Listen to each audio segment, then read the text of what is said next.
ළඟ ඉන්න කෝඩ් එක කපන්න බෑ. කෝඩ් එක දාලා නියුත් කරා විතරයි. අපි අක්කරගේ කියලා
ජීවිතයේ ගෙවන ඒ වගේම 60 වසරකට අධික කාලයක් මේ රටේ කලාවට දැවැන්ත සේවයක් කරපු විජේරත්න වරකාගොඩ කියන මහා දැවැන්ත චරිතය වෙනුවෙන් මේ වගේ දෙයක් කිරීම අපි සතුටු වෙනවා. මොකද අපි ජීවත් වෙන ප්‍රදේශයේ එතුමා ඉන්නවා කියන එක අපිට ගෞරවයක්. ඉතින් එතුමාගේ නමින් එතුමා ජීවිතේ මේ ජීවත් වෙලා නොහිටියත් එතුමාව මතක් වෙන්න මේ වගේ දෙයක් කිරීම මම හිතන්නේ අසල්වැසියෙක් හැටියට මම බොහොම සතුටු වෙනවා. වරක්සය කියන්නේ අපේ රටට ඉන්න පරිපූර්ණම කලාකරුවා. ඉවත් නිවැරදිම. තව කලාකාරයෝ ඉන්නවා. හැබැයි රේඩියෝ සිලෝන් එකෙන් වේදිකාවෙන් ගායනයෙන් හැමදේම පරිපූර්ණ හැම පැත්තෙම උඩට අපේ කෙන සම්මානයෙන් නළුවේ. ඒතර එතුමා ගැන කතා කරොත් එතුමා ඉතාමත්ම නිහතමානී කලාකරුවෙක්. කලාකරුවෙක් නිහතමානීම කලාකරුවෙක්. ඔහුගේ හඬ කොහේ හැවුනත් නම මතක් වෙනවා. ඒ කියන්නේ ඔහුගේ පින්තූරය අපේ මනසට එනවා වරක්සය කටහඬ ඇහිච්ච ගමන්. හරිම ආදරේ. මම හිතන්නේ අපි ඔක්කොම අපේ ආයුෂ වලින් අවුරුදු 10 එතුමාට දුන්නත් තව අවුරුදු 200ක් විතර එතුමා අපිත් එක්ක ඉන්නවා. අනිවාර්යෙන් අපිත් එක්ක 100ටත් අපි එනවා. මේ වගේම ශක්තිමත්ම අදටත් ඇවිදිනවා, දුවනවා, හැමදේම කරනවා. කාර් එක එලවනවා, පාඩි නගිනවා නිකන් පොඩි ගෝල්ලක සුස් ගාලා උඩන සුස් ගාලා පල්ලයට යනවා. ඒ තමයි වරක්සය. මොකද වරක්සය කලාවට ආදරේ. වරක්සයගේ මුළු ජීවිතේම කැප කරේ කලාවට.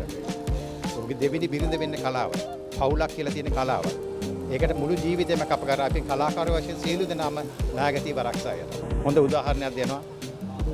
කිසි කෙනෙක් අනුකරණය කරේ නැහැ. එතුමාගේ හැඩයකින් එතුම රංගපෑම හැමදේම එතුමාගේ ස්ටයිල් එකක් තිබුණා. ඒ ඇක්සන්ට් එක එතුමාගේ. එක කාගෙන්වත් ගත්තේ නැහැ.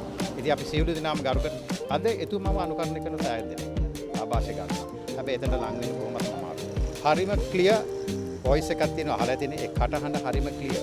මේ ළඟටත් ඇහෙනවා, එහා පැත්තේ කෙරවලත් ඇහෙනවා. ඉතින් රටම ණයයි වරක්සයට. රටම කලාකාර සියලු දෙනාම උතුමට ජය වරස.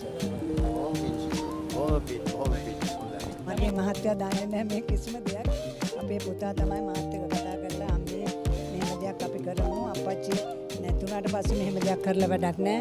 එයා ජීවතුන් අතර ඉඳද්දිම කරන්න ඕනේ අප්පච්චි දැනගෙන ඉන්නටත් දැන් අප්පච්චි මම හිතන්නේ ඒ සන්තෝෂ ඇති මෙහෙම එකක් කරපු එක.